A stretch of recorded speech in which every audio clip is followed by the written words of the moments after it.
Good evening, Demon fans, and welcome back to the Demonland podcast. My name is Andy, and well, earlier in the year I would probably start the podcast by saying, well, it's going to be tough to make the 8 from here, but now I'm starting to think that it's going to be tough to make the top 16 from here. Well, Grapeviney is away for work for the next 2 weeks, so tonight I'm joined by Demon Blogger, author of The Great Depression, a great follow on Twitter under the handle of @DemonBlog, otherwise known as Super Mikado on Demonland.com. I know that he was racing off to get a charger for his phone, so I will just check to see whether he's there. Super Mikado, you there yet? I am. I haven't moved off to another country in distress about the way the season's going. That wasn't just a convenient excuse to run out my door and pull out on the podcast. Yeah, well, I'm ready for this season to be over. To tell you the truth, it's been an absolute disaster. We're going to talk about that tonight. There were some tense, confusing moments for me during some other games this week. During the Essendon Gold Coast game, where I just didn't know who to barrack for. But ultimately, even though I have a deep hatred for Essendon, that lost out to my desire not to finish dead last, despite the fact that landing pick 1 could be the only silver lining of a disastrous year. But then I had the thought that perhaps, if Gold Coast were to win another game, then maybe they wouldn't get gifted a priority pick, pushing out if they don't win another game, they wouldn't. They'd get gifted a priority pick and that push our pick back to 3rd. And if that happens, it would just be the icing on the shit cake of a year we've had. So, well, I must admit I went through a lot of the same thought process while I watched the end of that Essendon Gold Coast game. But eventually I came down on Gold Coast was 2 wins and about 20% below us. So I thought there's no way that they're going to win one more game and make up a 20-something point percentage, we hope. So I came down on the laugh at Essendon option, which sadly fell short. But obviously the compensation is that we're pretty sure now that we're not going to finish last. And imagine if about 20 weeks ago we'd been having this conversation and we'd said, at this time of the year after round 19, the thing we'd be happy about is that we're not going to finish last. I don't think anyone would have believed it. Well, no, particularly because everyone was putting so much stock in the champion data stats, which many people didn't. And obviously they don't know what they're talking about. But I was definitely not thinking of. It wasn't even in my mind that we could miss the finals, to tell you the truth, at the beginning of the year. Now we're, fighting for the scraps of the picks for next year. Well, I had us to come 5th because I actually didn't think that we were that particularly good last year. By round 20 last year, which we're going into round 20 now, at the end of round 20 when we lost that game to Sydney, there was people who wanted to burn the whole place down and sack everybody and concede and start again, and we very narrowly got over West Coast in that next game, and I would like to think even if we didn't, we would have still beaten GWS and qualified for the finals. And then we got on that beautiful 2 Friday nights in a row run that I think made everything look a lot better. But it turns out I think that the preliminary final has been more of a indication of how our season was going to go than the 2 finals ahead of it. So I'm disappointed. I'm obviously disappointed. How could you not be in these circumstances? But I didn't rate us as highly as I thought some did. And I think champion data, look, you can hang it on them till the cows come home, but they're ruthlessly going off numbers. They have no interest in changing trends and intangibles and relationships between people. I think that they just ruthlessly go off numbers, and you can see when they come up with things like the player rankings for games, and you'll see players that you can't understand why they're at the top or you can't understand why they're at the bottom. They're just operating on a ruthless data set. So I think when anything that they put out like that, saying something's the best, it's the best by the stats that they've already got. It's not an indication of where things are going to go. So it's best to take that kind of thing with a grain of salt. Yeah, I must say the only thing that it was benefited was a bit of clickbait for the headlines, particularly because everyone had us coming first. Confusion had been raining down on me, and other games too. I have also a deep hatred of Carlton. I have mates who had deserted them, and they're now on cloud nine, and they're as arrogant as ever. And I can't stand that they seem to be getting their shit together, and we're in the situation we're in. But then I'm like, yeah, let them win a few more games and get out of our good draw bracket. Let them keep their rookie coach who might get found out next year. But this year is absolutely killing me. Yeah, I don't blame you. I can't wait for it to end either. Yet at the same time, I just rearranged my life to be able to go on Saturday night, and I have no idea why. Because I think it is going to be a very ugly evening. But we'll probably talk about that game a bit later. But when we played them last time, we were in a bit of strife as well, and we all thought we were going to get belted, and we held on for most of the game, or we sort of stayed within striking distance. But they drew away at the end. But maybe it won't be as big a shellacking as we all think. But it's starting to look that way.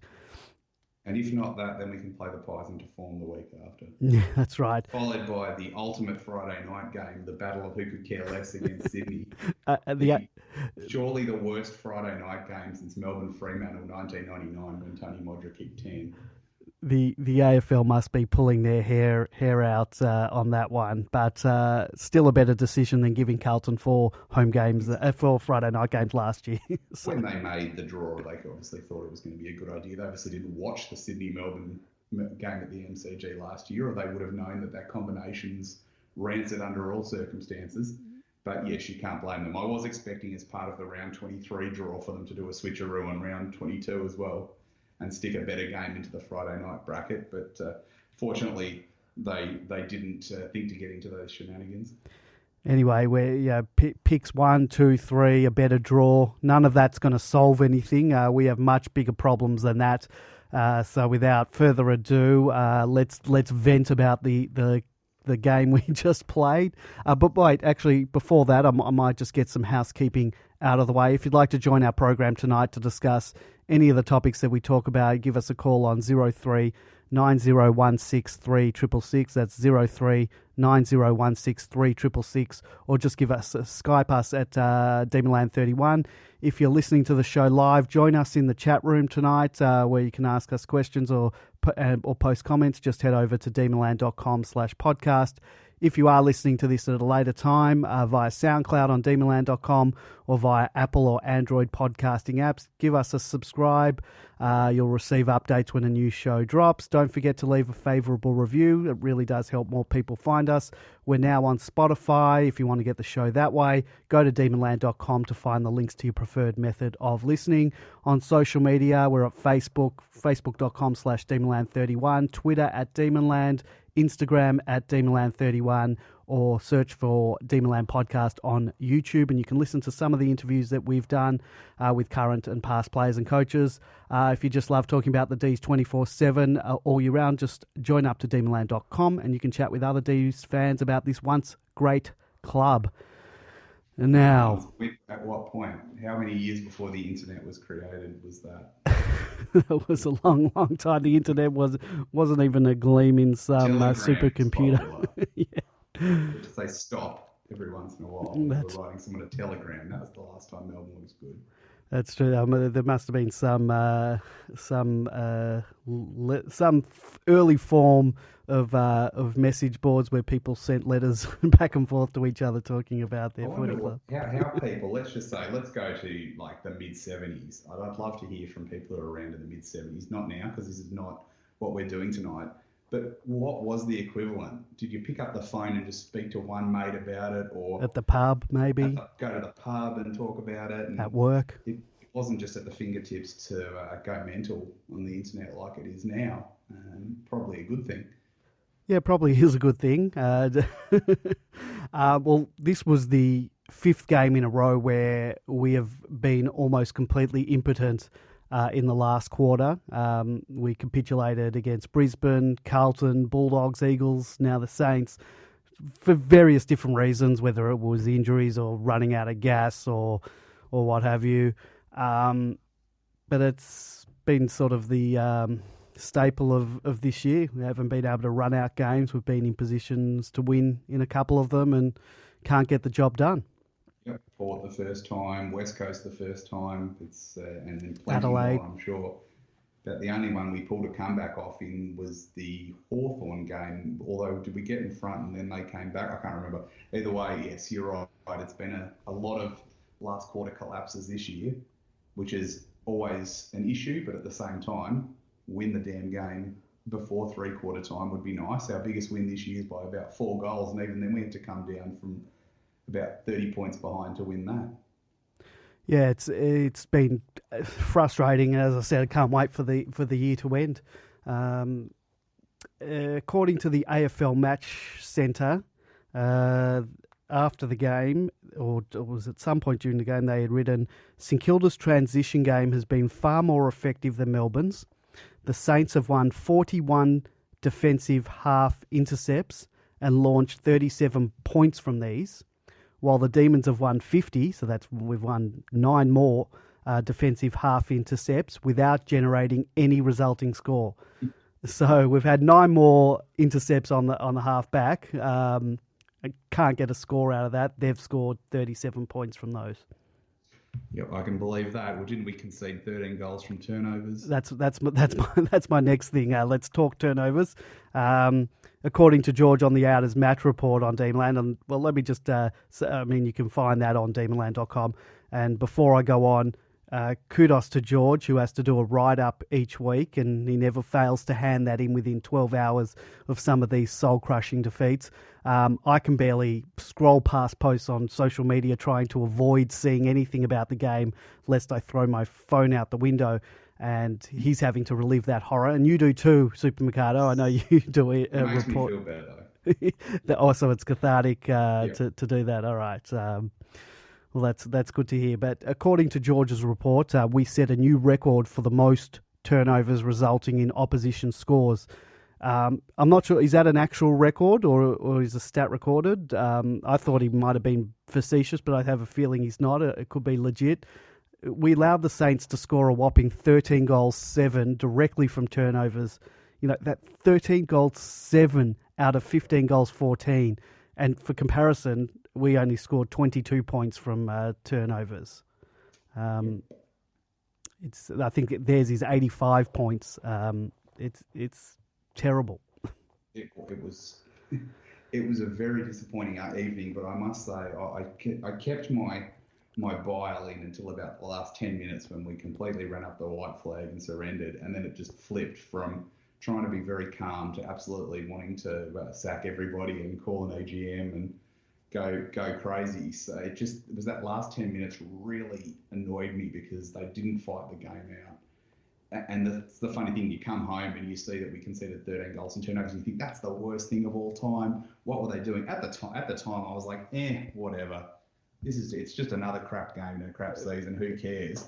And it wasn't until, like I said, they ran up the white flag and totally capsized that I got really angry. And then I came home and saw that stat and I was like, why didn't I get angry earlier? Yeah, maybe we didn't notice it because we were still in the game. I mean, 10 minutes in, we were 13 points up or however long into the quarter it was. We're in a position to win it. And I thought, well, I've always got in the back of my head that we're going to get run over the old Cuthbertson line or whatever you refer it to. Always Chris Sullivan, that's right. Chris Sullivan line is always in the back of my mind. So, I got no words. Even when we were winning, though, I was sitting there thinking, and I might have been premature in thinking it, like I was going through my head thinking, what are the worst wins I've ever seen in my life? Because for context of the season, for performance and for opposition, there can't have been many worse wins than that in a long time. And of course, there were a lot of years where every single win was treated like gold, no matter how gritty and sloppy it was. Whereas now we've got slightly raised expectations from last year, which should reset to nothing, and we should just be happy to win again at the start of next year. But I was really thinking, like, has there been a worse win in my 30 years of following Melbourne? And by the time I'd pondered that, we were behind. So I've never got around to actually looking at the worst wins of my supporting career. But I just, even when we were winning, I was thinking, even if we lose, I'm not going to get upset about this. They're all reaching for the line. Everyone's trying to get to the end of the season. I would be astounded if we won another game from here, even getting potentially May, potentially Melksham back in the side. I would be shocked because they all just look mentally blown to pieces and just dying to get to the end of the season. So that's how I looked at it. I was looking at it like I told someone last week, I said, relax when they went off about that loss. Relax, this is all the 2020 pre-season.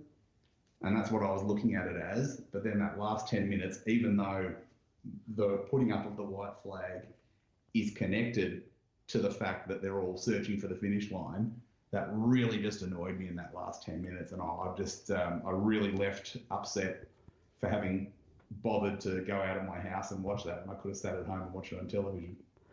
Well, it seems that a lot of people did watch it on the telly. I've noticed both the games I've been to at Marvel this year, we've been severely outnumbered in the crowd, and it seems like these couple of home games that we have at the G in the next 3 weeks, club's not going to be happy. They would have penciled those in as sort of because we didn't have the Queen's birthday or the Anzac Day, they would have looked at these games as being the money makers to make up for not having those big days, and certainly this year that's not going to happen. Yeah, given the position Sydney's in, I'm fascinated to see what the crowd is for that game. That, like, it could be the lowest ratings in a long time on a Friday night. It might also be the lowest crowd on a Friday night in a very long time, because Sydney fans are going to be over it. This is going to be the second finals series they've missed in about 15 years. And our fans are already over it because we've had expectation dangled above us and then snatched away cruelly. It could be a very low audience that night. So sorry, Channel 7. Yeah, Channel 7. And the MCC and the Melbourne Chief Financial Officer. It's going to be an absolute shocker. Yeah, they're not going to be happy about that one. Back to this game, Saints players they cleared the ball so easily at stoppages. I think the centre bounces was about even, but they smashed up the stoppages.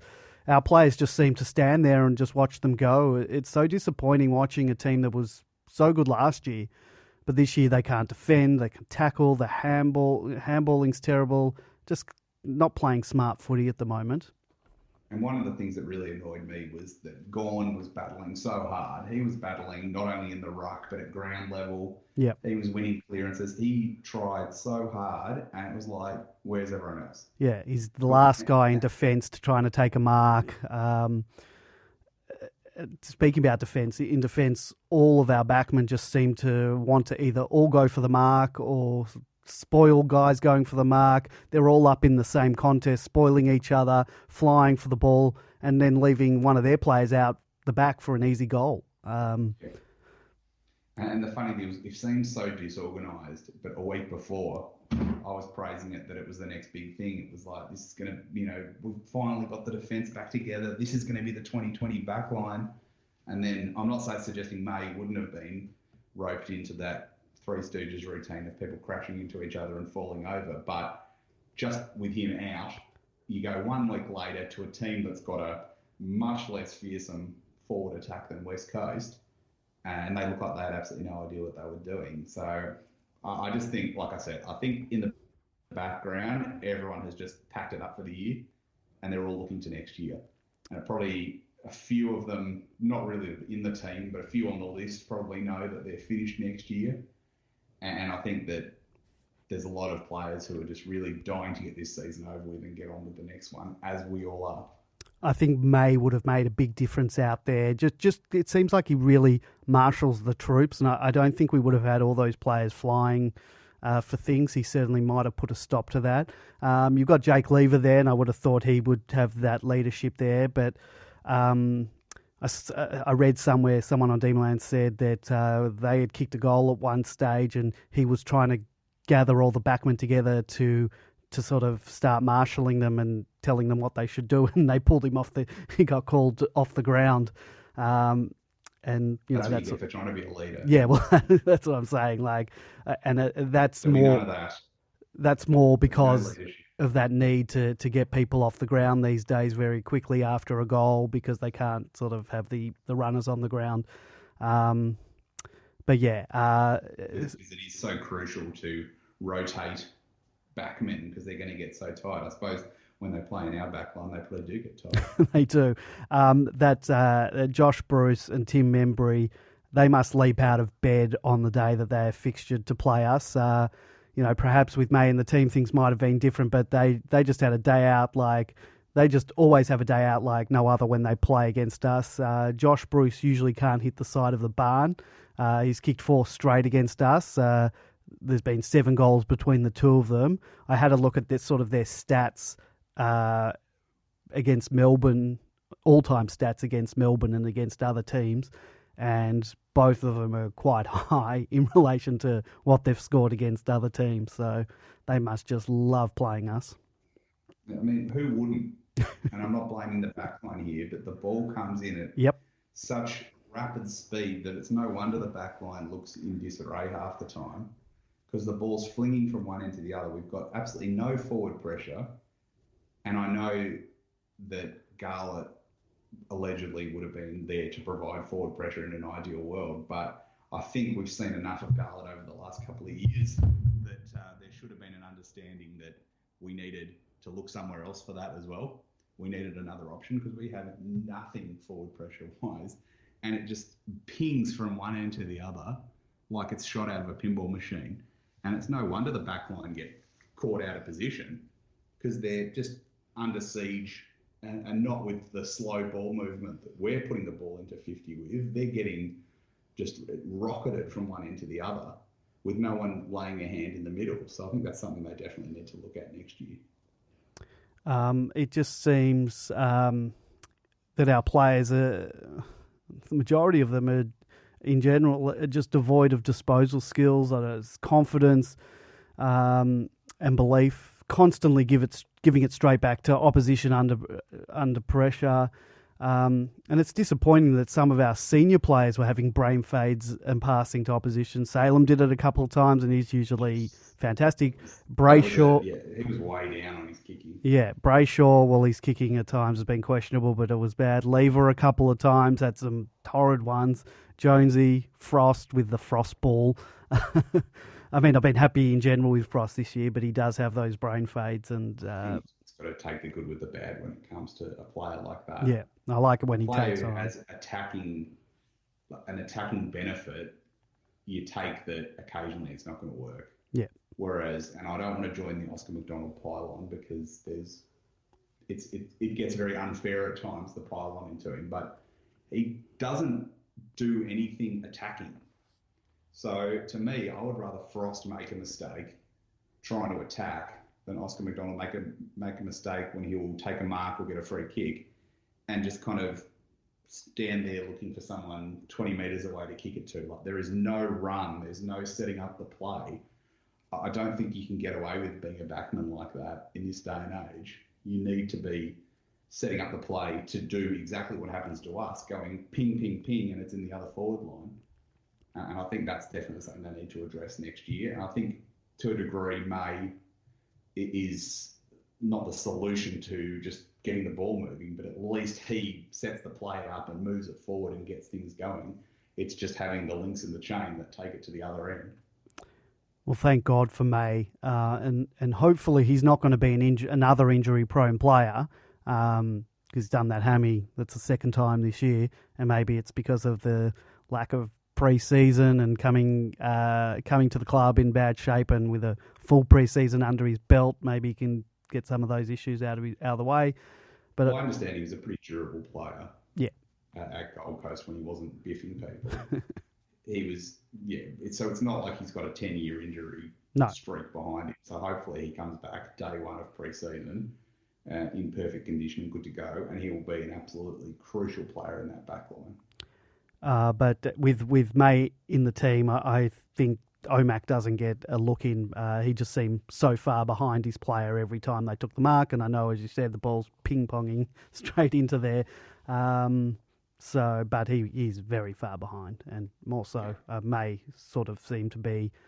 Well, he didn't play this week, but from what I've seen of him, and we haven't seen a lot of him in the Demons for the Dees this year, but he's very far ahead of Omac in terms of ability. So, and for me, if May didn't play this week, I'd rather send Petty back into defence and play him there, because that's where we enjoy him taking a big mark and everything, but that's where he's going to play in the end, down there.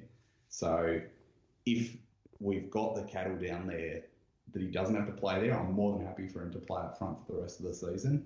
But I would rather him go into defence than play Oscar in defence at the moment. Nothing to do with winning or losing, because we're not going to win no matter what we do. But it's just, we may as well start developing the next generation, because, you know, Oscar's only 23, but you know, he's played 70-something games now, and his career's just not kicked off. The funny thing is, he's actually our last Rising Star nominee. That's how long it's been since we've had one. So we've managed to blow his career up in the space between getting the Rising Star nomination and us getting another one. But I really don't think. I think he might be contracted for next year. So, you know, decent depth player, but he's never going to be a first choice defender now, I think. And I can see why they went so hard the last couple of years to go out and get key defenders to make sure that we didn't have to rely on him in the future. Our starting forward line on the night, Fritsch, Smith, Petty, Petrarca, Lewis and Hunt. It's not exactly world class. It would have, just by naming those players, and Fritsch and Petrarca have obviously been pretty good the last couple of weeks. Hunt's had a decent year, he's faded in and out, but it's the other players listed there, like Smith, who's had his injury issues, Petty, a backman, and Lewis, a backman. What I don't understand with Smith is, and this is where you'd love to actually sit down and review the game with an assistant or someone who really knows what they're talking about. How did, at the end of the first quarter, he do that beautiful pack mark, got a great run at the ball, jumped over the top, took the mark, kicked the goal? I don't reckon I saw him jump like that at a mark for the rest of the game. Like, where does that go? Like, how do we not manage to kick to his advantage again, basically for the next 3 quarters? Because he can take a mark, and that's the thing that separates, say, him from Bruce, who couldn't catch a cold against West Coast. That we pick Smith because Smith can take a mark, but we probably kicked it at Bruce 5 more times in that West Coast game than we kicked it at Smith in this game, and he just didn't get near it again. I just don't understand how we go from one to the other. Like, is it what he's doing? Is it what St Kilda did? Is it what we're doing? Is it our rancid entries into the 50? I'd really be interested in sitting down and watching it with an assistant coach's eyes on to understand what happened with him, because I think Smith does show a lot, and I'd be more than happy to keep him on the list next year, because I think he's a capable player when he gets a go. He's never going to be Tony Lockett, but he can do the job well enough. But it's just, how do you get him into it more? And that's often the problem we have with Wiedemann as well. Like, it wasn't until the end of last year when he came into that West Coast game, it was either a late inclusion or he just got picked that week for the first time. And that was like the first time he'd ever had more than, say, 10 disposals in a game. Yeah. And that run of 3-4 weeks he had was the most foremost disposal he'd ever had in a game. Finally, we got the ball into his hands and he did good things. Whereas this year, again, he goes back to having 7 disposals a game or 8 disposals a game. And, everyone thinks he's a bust. How do we get the ball into his hands more? How do we get the ball into Smith's hands more, rather than just running into the midfield and just going, just hoisting it into the forward line and hoping for the best, which is a tactic that hasn't worked this year. And to be fair, didn't work for a lot of last year either. Like, even when we were, I think, what was the game, Gold Coast? We beat Gold Coast by about 70, which is not to be sniffed at, of course, but we did it via the most inside 50s ever in a game. So it's not like just lobbing the ball inside 50 and hoping for the best is something that started this year. It was very popular last year as well. I think we set records for inside 50 last year. And last year we came out as the highest scoring team in the competition. So this year we're going to have, again, a lot of inside 50s, but we're going to be way down that list.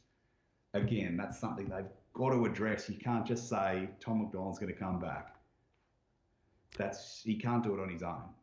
It's how do you get the ball into Wiedemann's hands? How do you get the ball into Smith's hands? Where are the people on the deck? It will help, obviously, having Melksham there for more than 6 weeks in the year. What's that forward mix? And obviously we're going to have a new forward coach. I think that's pretty obvious because the other one's been put on special project.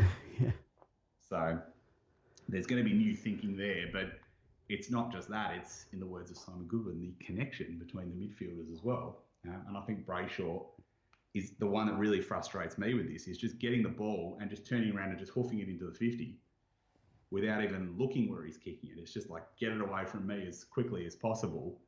That's not forward craft. Yeah. Like, I'm no tactician and genius on football, but I know that just turning around and just kicking the ball into 50 blindly is not the percentage way to go about kicking goals. So they've got a lot of stuff they can address next year. It's just getting the right players. It's where do you get the crummer from? Who plays next to McDonald?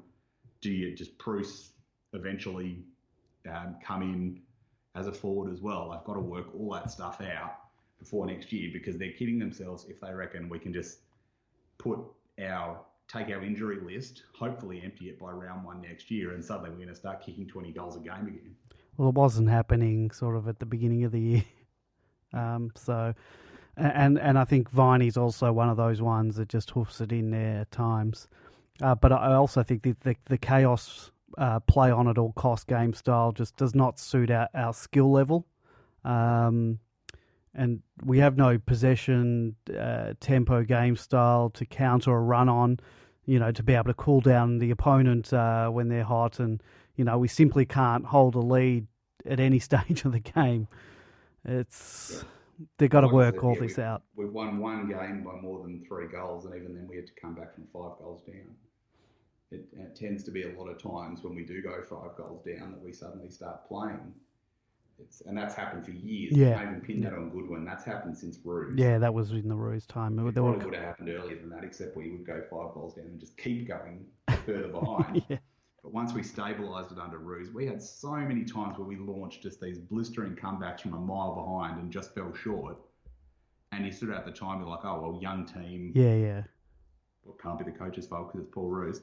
But now it's hard to understand how we still do that and still have to fight back from miles behind to win. And then, you get games like this week where we shoot to a 3-goal lead and then shut the gate for 20 minutes and barely get a kick. St Kilda could barely get a touch, and it was like the moment St Kilda got their hand on the ball, we just went, that'll do us. And then we got a couple of not lucky goals, but we got a couple of goals at the end of the quarter that made it look a lot better than it would have been if we hadn't had those goals. Were you fooled at all by that first 5 minutes? No.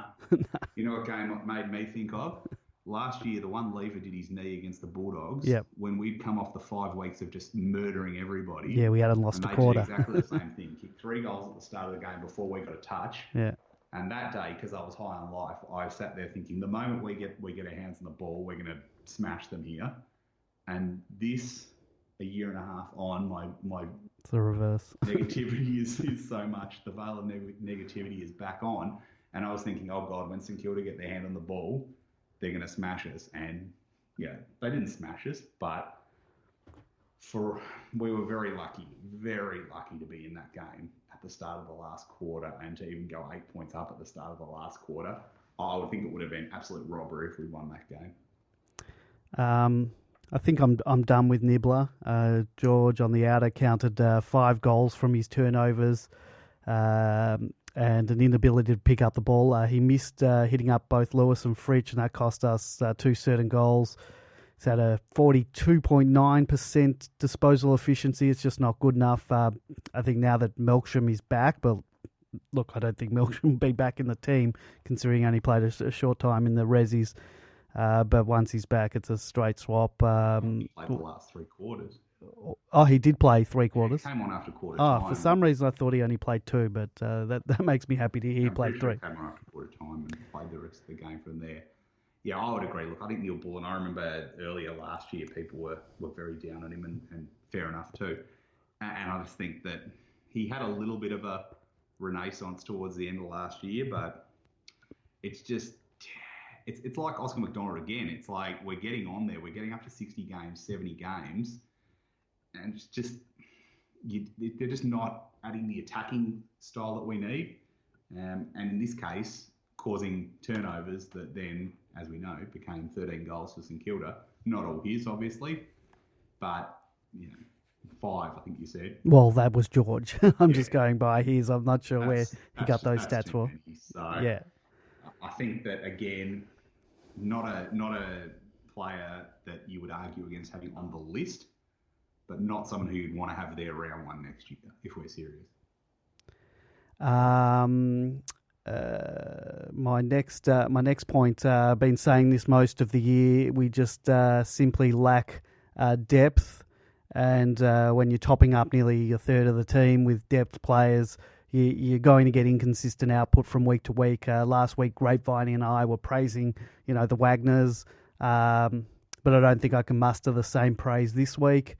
And they're not alone. We're playing with a lot of players who simply would not be considered for a game were we to have all the cattle available, and certainly doesn't help results that way.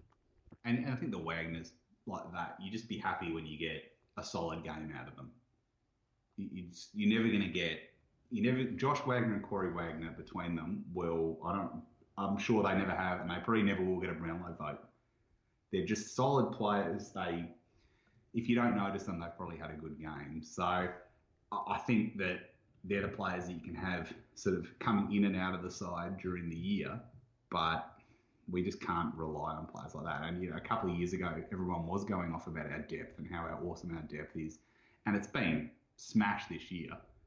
But the chair just goes to show once you're that far down the depth and you're relying on players like that, then you're obviously not going to make the finals. Yeah. And that's the thing. But I think there's a difference between not making the finals and falling apart against St Kilda, who are also not going to make the finals, sitting only above a team who are absolutely dreadful.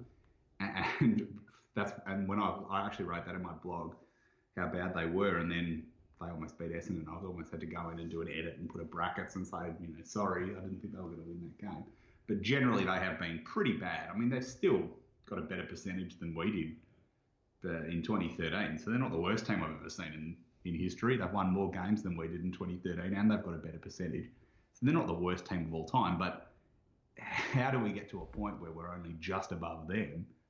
And the injuries, look, I'm never going to say it's an excuse, because I think we had enough of our team back this week that we could have done better against a team like St Kilda, even though they seem to have outmeasured the last couple of times we've played them. But it's just a question of, if we'd, say, survived round 1, if Jones and Viney had another practice game to have played, to have come into round 1 in a better way, would the atmosphere around the club have helped prop us up a bit more? And would we have finished 10th or 11th or 12th or something like that, rather than 17th? The sad thing is that finishing 17th in the long run, as embarrassing it is now, is actually better than finishing 11th or 12th. And that's I hate to think of it in those terms, because I really do want to win every time we play. I think I was one of the few people in the world who didn't want us to tank back in 2009 until the last round, where I was like, yeah, all right, whatever. We may as well go along with it now. But I don't think that that's the easy route to success. But at the same time, it's statistically and on balance of probability, based on draws, based on players we're going to get, based on the trade options that we then get from having a better second round pick and a better third round pick, et cetera, it probably is a good thing in the end. But I just hate fostering this loser mentality of this club, and I really thought we were out of it last year. And now here we are, back down the bottom. We're back in crisis. The club seems to be starting to leak again, like it didn't under Peter Jackson. There's all these debates about who players we need to get rid of and sacking the coach and things like that. And it's just sad that it's a year on, here we are. But like I said, the injuries, there is a point to it. You can't write it off as the whole excuse. But I was sent something by someone who we'll call Matt on Twitter earlier when I posted that I was coming on the podcast tonight, and he sent me his analysis of Melbourne versus Richmond versus Collingwood, best 22 players missing. And he has us on 117 games missed of the best 22 versus 92 for Richmond and 71 for Collingwood. And for instance, Collingwood now is being treated like the greatest hard luck story of all time. But they're consistently, by his analysis, they had 5 best 22 players out, whereas we had 8 out this week. So I don't want to use injuries as an excuse, but I think it's certainly a contributing factor. But I think it's a contributing factor that hasn't been covered up by the fact that we've just dropped our bundle at the same time. And I think the cult of contested possession has been pretty much, I won't say discredited because it will always be important, but I think we went too hard into that. And I think that's been exposed a bit this year. And again, I think that we're just going to get these last few weeks is the players who are just they're going to be sailing through to the end. Probably not many of them are in trouble. Most of them are contracted. The players who are playing are all pretty much safe. So what's the point of them overexerting themselves from their perspective and getting injured and missing pre-season or missing the start of next year? I don't think there's going to be much tension in the team to feel like they have to win for the rest of the year. So I actually think that a couple of these games towards the end of the year could get quite ugly. If you want to join us on the show tonight, 03 90163666. That's 03 90163666. In the chat room, Amdam Demon has asked, is it possible that the club has taken a 2-year approach so that at the start of the season they looked at 2019 and 2020 as one season? He says that seems like there was an assessment that this year would be a write-off. They just couldn't publicise it due to the history of not tanking. So big risks were taken, surgeries, etc. Probably thinking we'd end up around 8th and then gear up for a second half of season 2020. I don't think they would have gone in looking at the 2 seasons as one season. I think they probably knew that we'd be in a little bit of trouble early on, but I think they probably thought we could right the ship and weren't expecting the mass injuries that we've had, where we've had sort of the whole year, sort of a third of the team out. So I don't think they factored that into it. But lost a lot of players during the year as well, which you can't play that down. Like obviously the pre-season was an issue because we had so many players coming off the surgeries. But even then, after that, we've had just players dropping like flies throughout the year.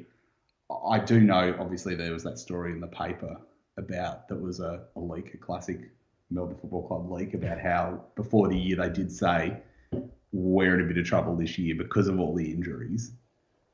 But again, I think that you couldn't have foreseen May getting injured. You couldn't have foreseen McDonald later getting injured, Melksham, etc., etc. I think Jetta as well. So I think they probably thought this year was going to be a struggle, and they might not have internally thought we were going to be a premiership contender or even a top 4 contender. But I certainly don't think anyone thought it was going to be this bad at the start of the year, just looking at what we came out of pre-season with. And just finally, from the game, I only had one positive that came out, besides Max, of course. Been impressed with Max all year. My one positive that was Petrarca. I think he's really matured over the last 2 or so months, has been consistently good player, and he's building more confidence. Probably needs to learn to stay in the game for longer as he fades out at times. But I believe that, stints on the ball will help that. I think he really needs to have a bit more confidence in his set shot ability and not look for a pass off. But these past 2 months, he's been getting closer to the Petrarca that we've been screaming for. Yeah, I agree. I thought he was the best behind Max, which was a very big drop between best and second best. And he didn't play anywhere near 4 quarters, but no one really did. No. And what he added this week that we've cried out for all year was 2 goals at least from nowhere. And that's what we've missed this year. I'd be really interested to see what our goals from set shots versus goals from open play is like, because it doesn't seem that we've kicked all that many crumbed goals and just goals out of our arse, whereas this week he got that one, and the one he got in the first quarter was great, where he sort of screwed it on the opposite side of the boot through from on an angle, and then he kicked that one where he just stuck his foot out and got the goal, and that's exactly what we need. And look, I've never really liked him as a forward. I think he definitely needs to be further up the ground, at least I guess what they'd call a high half forward. But if he's going to be inside 50, it's good that he can pick those goals out, because we haven't got many other players who can do that. And I thought he was very good. And unfortunately, it looks like he's one of those players who are a pretty good set shot from 50, but a terrible set shot from 30. Yeah. So to me, that's an even better excuse to keep him as far away from the goal as possible, whilst also keeping him as a forward. Any other positives from you? Not really, no. I really struggled to find 5 good players. I thought Lever was good at the start, but he went downhill towards the end of the game. Even the reliable players, like we said, Salem was turning it over. Harms had a terrible disposal efficiency. I thought Frost was lively, but still, I mean, again, like we said, you got to take with the rough with the smooth. Like, he did a couple of good things and then he did a couple of bonkers things. There was one handball he did, which was one of the most powerfully hit handballs I've ever seen in my life. Like, there's a looping handball, and then there's this, which was covered the same distance as a long looping handball, but just went straight across at speed, because he just absolutely punched the bejesus out of it. That was probably my next biggest highlight of the game, Sam Frost's handball. So it was a very disappointing evening. Going home, that was also a major positive for me. I always like to compare our player of the years to see how Demonland, as opposed to the votes that you give each week. So who's leading your leaderboard at the moment? I've got Max up by 5 on Oliver now. Yeah. So I did have Oliver in the votes. Again, it was just, I didn't think it was anywhere near one of his best games, but I thought he was still amongst the better players. So he did lose a bit of ground on Max. So Max has now got a full best on ground lead on him in the award, and it's down to Max, Oliver, Harms, and Salem. But Harms and Salem are a long way behind, so they would be very lucky to make up the distance. And so it looks down to a race of 2 in the Alan Jakovich medal. Well, we've got Maxi, Clayton Oliver. Salem is second, just ahead of James. Salem's third, just ahead of James Harms in fourth, and then Angus brings out the fifth place, and he's well behind. He's like a long way behind. I've got Viney fifth, and Melksham's still sixth actually. Fifth and sixth. So it's funny. Melksham's still holding on. Melksham had been in our top 10, 10th for a number of weeks, and he's just been sort of overtaken in the last few. And, like Marty Hoare is in there. Stephen May is just out of the top 10, and, he's only played a handful of games. So, it's funny. It's good to get that validation that I'm not just totally insane, and that the large community of Demonland basically aligns with what I've come out of this season as. Yeah. So look, I think Max, you'd have to be the favourite now, leading by a full game with 4 to play. But at the same time, I wouldn't write off Oliver winning his third in a row. Yeah, it's pretty good. Roosie, I've got some audio that I'm going to play here. It's just over 2 minutes of audio. This is from Roosie on the couch last night. Put the sound up on that. One moment. Here we go. We're not going to ask you about the Demons. I think you had your say last week. But their percentage drop, Brownie, is horrific. It's the third worst since 2000 or thereabouts. If you have a look at it, you've got Carlton when they got whacked with the salary cap, so they lost half their players, Collingwood, and then Melbourne. I mean, it's just an amazing fall from grace. Yeah, along with that, they've clearly been the disappointment of the year. They've got the injury excuse, which we're going to give them. Hopefully, it's been an anomaly year. But I want to know, Gaz put it on the table last week, and you got some disappointment off your chest, which was fair enough. Roosie, you're the coach there for 3 years. You set up this squad. What is the one thing, injuries aside, all those, the one bit of advice or the one thing that you think that Melbourne needs to fix up? Well, there's no recognisable brand. I mean, that's the disappointing thing from my point of view. I always say contested footy defence, because we know at this particular year, for whatever reason, most teams have turned the footy over. We talked about Richmond before. If they turn the ball over, they're safe behind the ball. If Melbourne turn the ball over, they just get scored against. And we've seen that for the last 2 years. They fixed it up at the end of last year. That's what I want to see. I don't really care, not that I don't care, but players don't mean to kick it out of bounds on the full. Players don't mean to miss a target. It's frustrating. But get your defence set up, be hard to score against, and we know that's the panacea for success. Do you see this? So when I'm observing the game, I see it as distinctly different to the game style they played under you. Now, they're a younger side and developing, and obviously you're trying to set the behaviours and standards. Do you see it that way? Well, I mean, I always find it hard to comment unless you're internally and seeing the vision that they're showing. So it's very difficult to know. What I'm seeing visually is disappointing. There's no recognisable brand at the moment of the Melbourne Footy Club. And they've won 5 games. I mean, it's been a deplorable season. You know, there's no other way to... You can't sugarcoat it. Right. And I think with the injuries, if they had won, 8 to 12 or something like that, you could justify it. But 5 wins with the talent they have is just unacceptable. Tom Morris. Well, that was Roosie, and I think Demonland post a fire in the belly put it down really well. He said, finally, Roosie's put on his veil of negativity. Quite damning from the ex-coach. It's not wrong. I thought we were mad for contested footy. Like the phrase or the term brand irritates me because it seems like such an enormous cliche, and it's something you'd actually like to sit down with a Roosie or another coach or a player or something and say, what does that actually mean? And I think he went a little way to defining it in that conversation there, where he said, is it contested ball, is it defence? Yeah. But I think that what we've been trying to do still is contested ball, but you can't just live on that alone.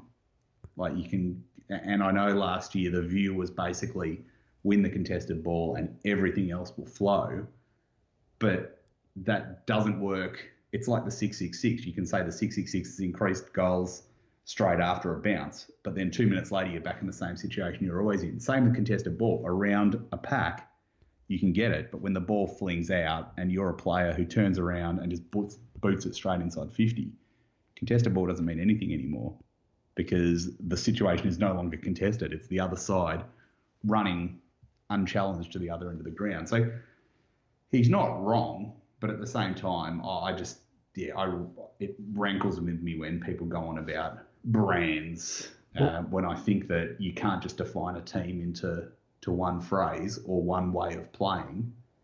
It's got to be a lot more complicated than that, and maybe not. I thought it was funny that Jonathan Brown saying how they weren't as defensive as when Roosie coached, and that's probably because we treated scoring like brain surgery in those couple of years. And admittedly, we did bring the scores against right down, but my God, we played some dull games where we kicked 3 or 4 goals. So it's like, how far do you take it? Is that why we're trying to recruit every defender under the sun? Because we're going to go back to that and try and bring every game down to a 45-50 slop fest so we can still win, which is quite a drop from last year where we were scoring freely at times at least. So again, like I said, I don't think he's wrong, but at the same time, it all just seems a bit simplistic and soundbitey to put it that way. So I'd like to go into more depth and understand his point a bit more. Get him back on. Get him on for another interview. Oh, I would love to, particularly after the year we've had. It'd be great to sort of hear his thoughts on it. See what I can do there. The brand thing that's a good one. Staple. The word brand has been brandished throughout his presses all year. And last year, I don't know if you recall, they used to sort of, and I used to hear it from the players, that's the Melbourne way, the Melbourne way. That expression seems to have been rebranded, pardon the pun, to the brand thing. And interesting like I said, it's got to be, in the real world, it's got to be more complicated than just that. You haven't been on for a few weeks. We've had a long running thread on Demonland about is Goodwin the right guy? Yep. What are your thoughts on Goody? Are you writing him off now? Are you willing to give him, see what happens next year? Which camp are you in terms of? I'm absolutely willing to give him next year, and there's a lot of reasons for that. But the chief amongst that is, one, we can't afford to sack him. No. We barely made a profit last year in the season we had last year. That was with Queen's Birthday, with Anzac Eve, Final. plus the two Northern Territories, right? So, but what we got out of that was we basically took over Casey. They put more money into the football department. So it's not as grim as it sounds, but I'm terrified of what our financial result is going to be this year, because I think it will actually be a bit ugly, to be honest. And in the future, we're also chucking the pokies, which is about $2.5 million of revenue every year. So I don't think it's the time to just be making snap decisions and just necking someone just for the sake of it. We have to give him next year. We have to give him at least half of next year. Obviously, there's variables to that. If we're 0-10, half of next year is you don't need to get to the halfway mark. But I just think that too much has gone wrong this year. I'm not happy with the way they're playing. And from an outside, ignorant perspective, I'd say I'm not happy with the way they're being coached. But I don't think there's anything to be gained now. Like, what are you going to do? Get Brad Scott? Is that going to make a difference? It could make a difference, but also it could just be a costly turnover of getting a new bloke in just for the sake of it. It's not like going from Neild to Roos eventually, or it's not like the Dean Bailey scenario where he was rightly or wrongly sacked. He was right at the end of his contract. There wasn't a massive payout to be had. I just don't think that. I think it'd be financially irresponsible to sack a bloke without giving him the chance to have a unencumbered shot at the pre-season. And I also saw an article about Roos today. Apparently, if you pay out coaches, it counts off your football department spend cap as well. So further handicapping any off-season changes we make, any assistant coach changes we make. I think that it has been really poor this season, and I don't think he doesn't fill me with any confidence in the way he presents to the media. I think a lot of it seems very cliched and very it just lacks presence and lacks oomph. But I think that he needs to have that run at the start of next year before we do anything hasty. Like, there is really nothing to be gained now by swinging the axe on the bloke. And people see that there's 3 other teams that have sacked their coach and seem to be playing well. That won't last. I guarantee you, in 3 years' time, if all 3 of those assistants get those jobs, 2 of them will be on the verge of people trying to sack them in exactly the same way. So you can't take the caretaker coaches as a good example. And also the fact that it doesn't matter if we start winning now. You can win the last 3 games or 4 games now, and it's not going to mean squat for next year. I hope we do win a couple of them, because I think that we need to get some positivity going into the off season. But I think where we need to look is the total structure of the coaching department. And I assume that's what's going to happen with these people who have sort of been shunted mid-season, that they're going to go out and get new assistants. They're going to look at everything again, and they're going to come back next year, hopefully, with as close to a best 22 as possible. And then I'm happy to judge him then. but I know it's a topic that fires people up. So I know there's a lot of people who want to just pull the pin now, but I just think for both football and for economic reasons, I don't think that's a sensible thing to do. I think we've got to try and spend some money to get some decent assistant coaches. I really think we've got to try and go out and get the best there. Look, I don't know in the end. Assistant coaches, how much do they contribute to a team being up there? You'd think that it does have an effect. So I want to try and get the best into the club, and I want to see assistant coaches who perhaps played in those positions coaching. I don't know. That's just me. That's always seems bizarre to me, and it happens at the best clubs as well. So okay, it's not just us, but you do wonder how these blokes can go and be an assistant coach to a backman when they've played as a forward. Is it just like, here's what I'd do, what would you do, and pop quiz? There must be a method to it, because like I said, if you look around the league, you'll find that a lot of players are assistant coaching in roles that they don't need to do. And again, I'd be interested in knowing about what assistant coaches do as well. These are all these mysterious things that you sort of, when everything's going well, you don't care. You're just like, I'm going to shut up and I hope everything goes well. But when everything goes wrong, you sort of want to know, what is the life of an assistant coach? What input do they have for players? If you're, Harrison Petty, for instance, and suddenly you're playing up forward, do you have a forward coach? Do they go through the skills of the game, or do they go through, you just take the mark, kick the goal, but what we want you to do is to stand here or to run here and things like that. So that'd be a really interesting thing to find out as well. What is the life of an assistant coach and how much do they impact the team? Yeah, I would love to find that out too. Move on.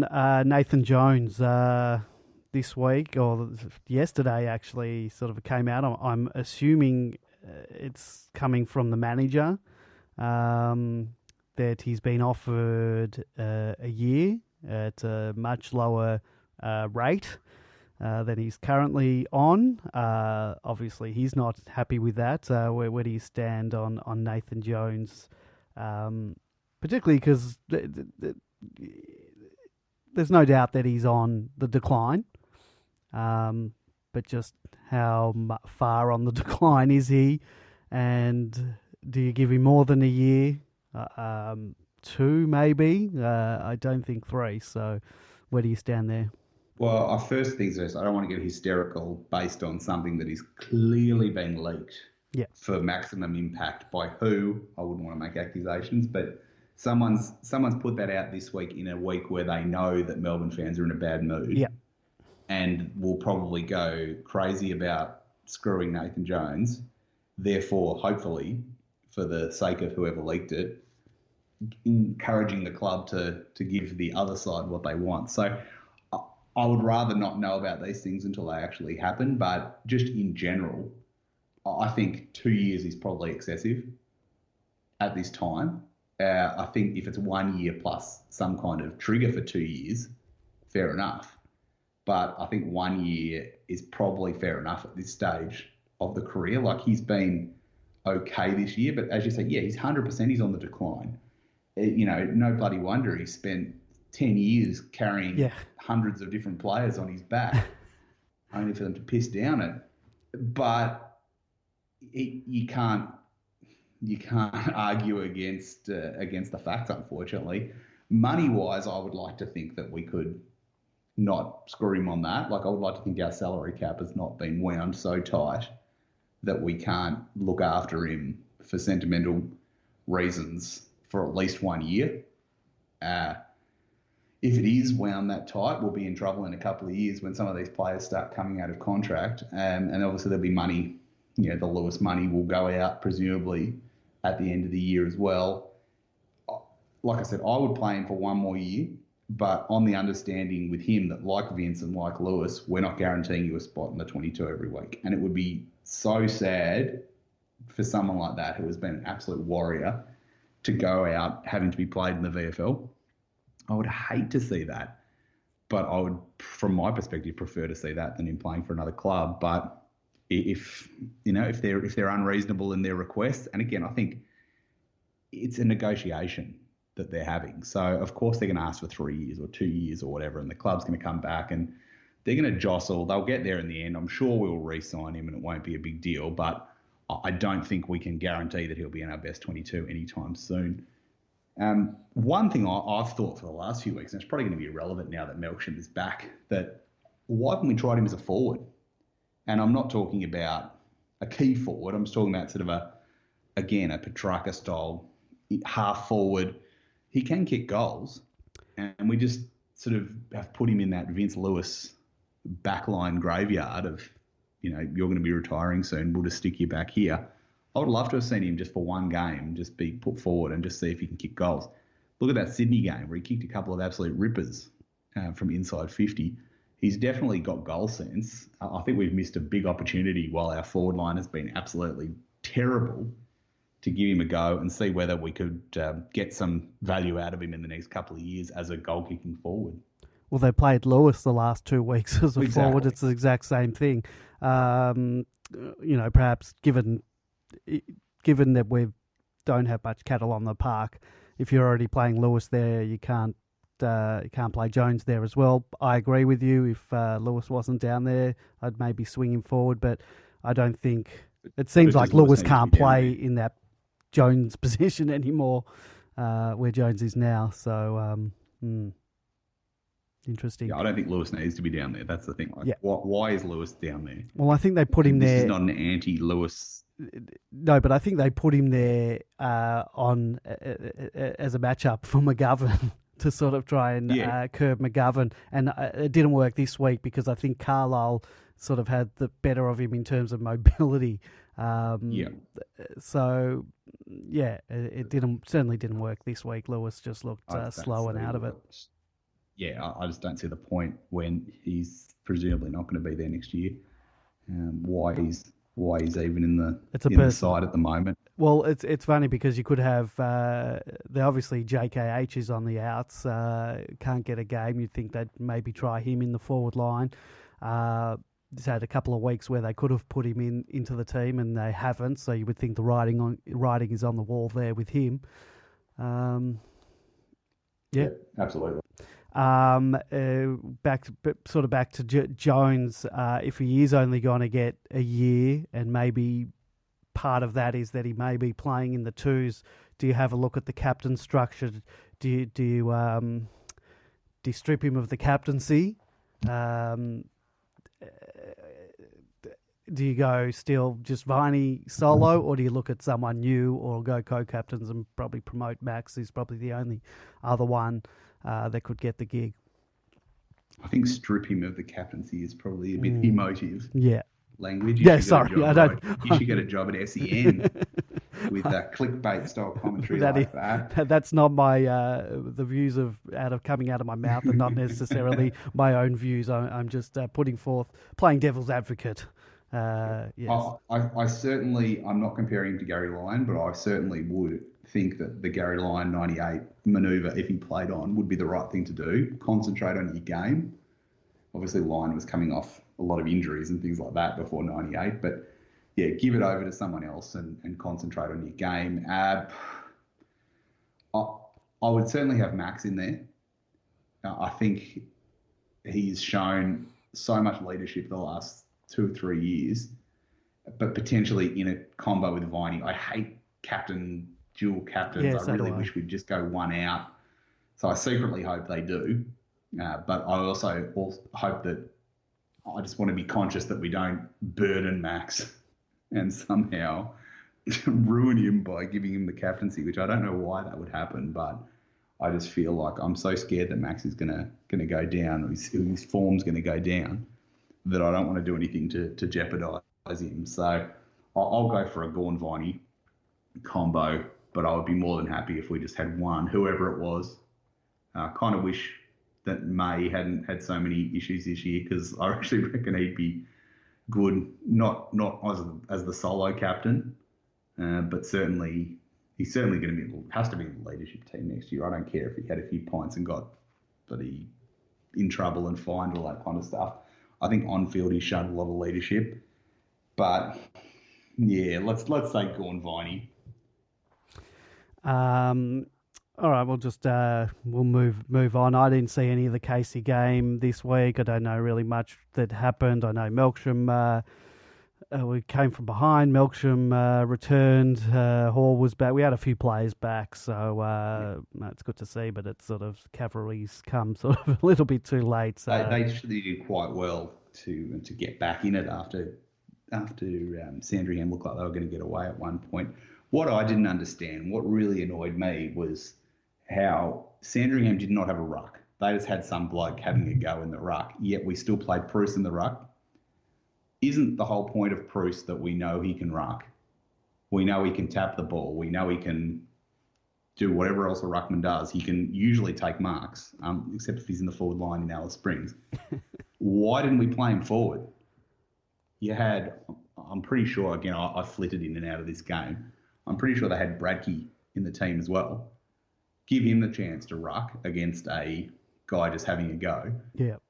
Give Bruce a chance to go forward and take marks. Kick the ball at him and see if he can take marks. Because as it stands, what's the point of Bruce next year? Is he literally only there if something happens to Gawn?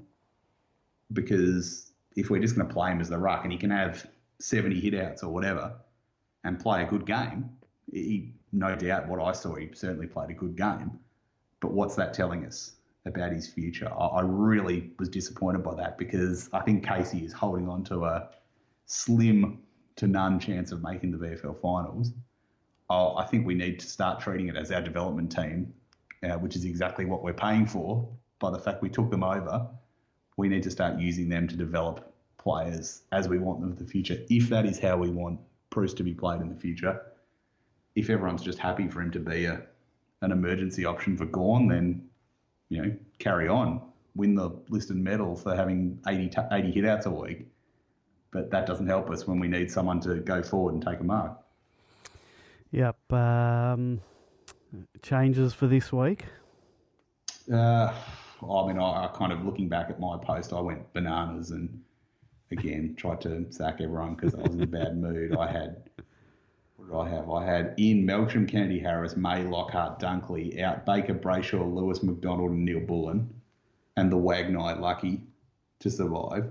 That was probably a bit harsh on some people, but I stand by the Brayshaw one. I think we need to do a sacrificial lamb big hitter dropping at some point this year, because it seems to be like there's a lot of protected species in this team.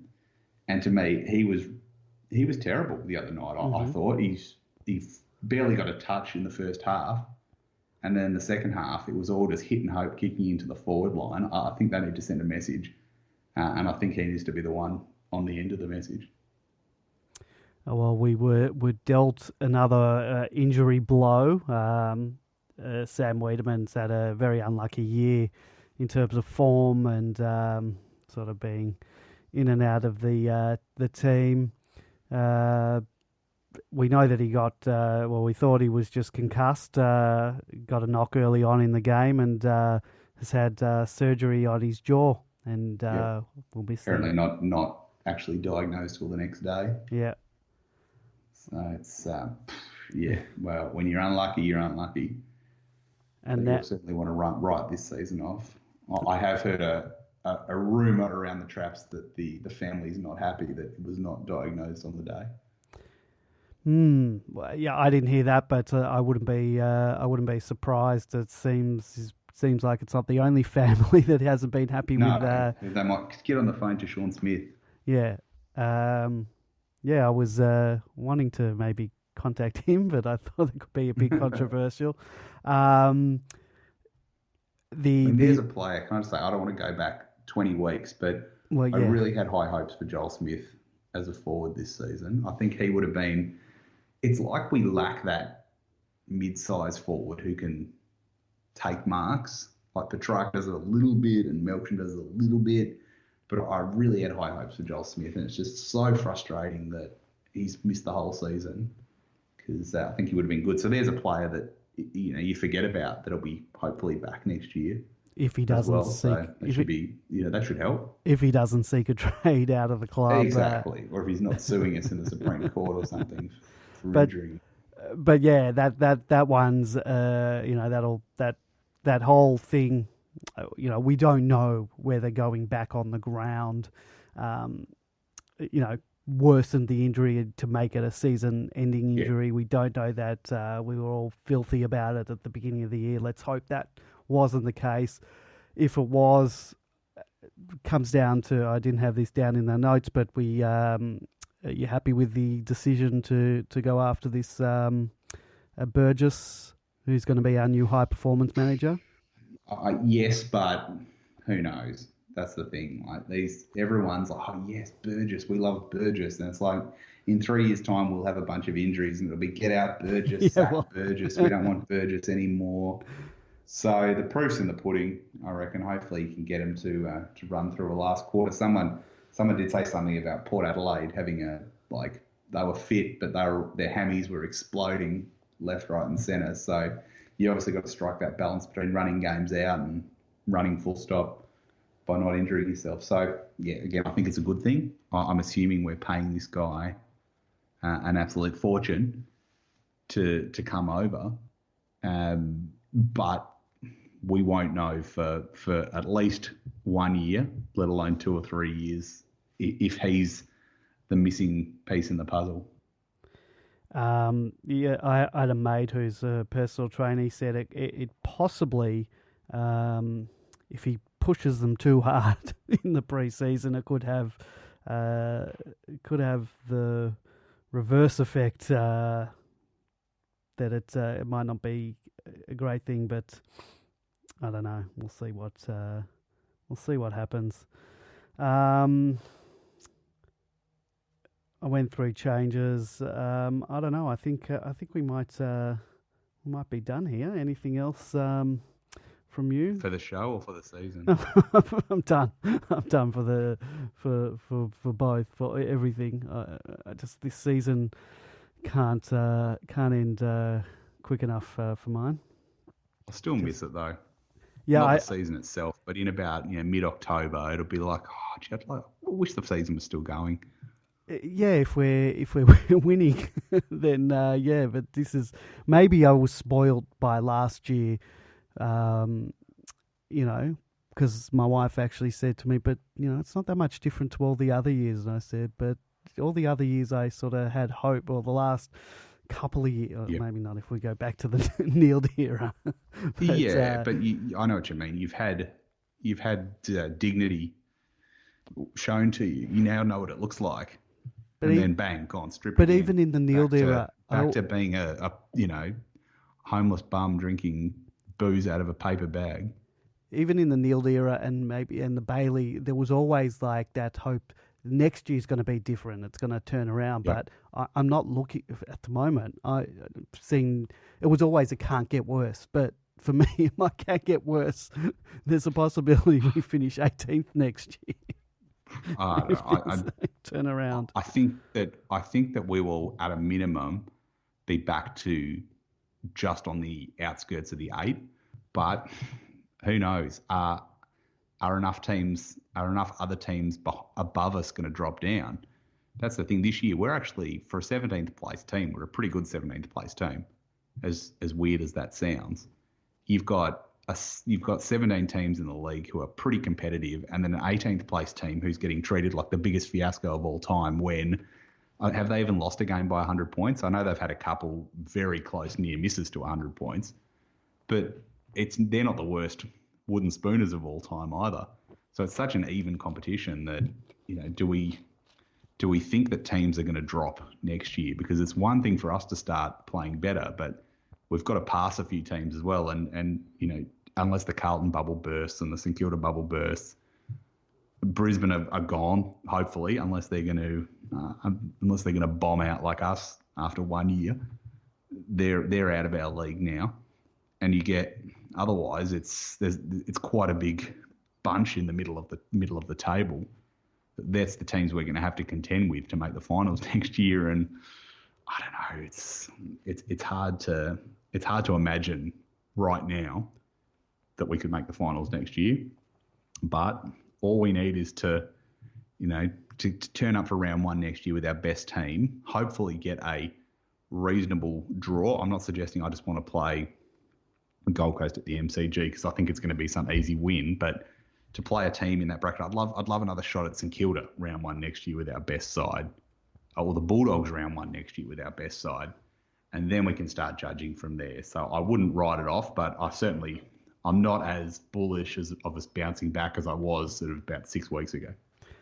There's certainly going to be a lot of 110 games, 440 games. AM probably. On the agenda next year. So look at that. I don't think we'll get a Friday night game. We'll be lucky. Maybe they'll throw us one. Might get a Thursday night game, but yeah. Yep. It's Sundays. Keep your Sundays free. Yeah, definitely. All right. I think that we're going to leave it there for the night. Thank you, Super Mikado, for joining us. I believe you're going to be back next week. Could be a very, very nasty, dirty one. Could be ugly. Could be defamatory. Can you imagine if we pull a win out of it? How good would that be? Dreams. I can dream for another week.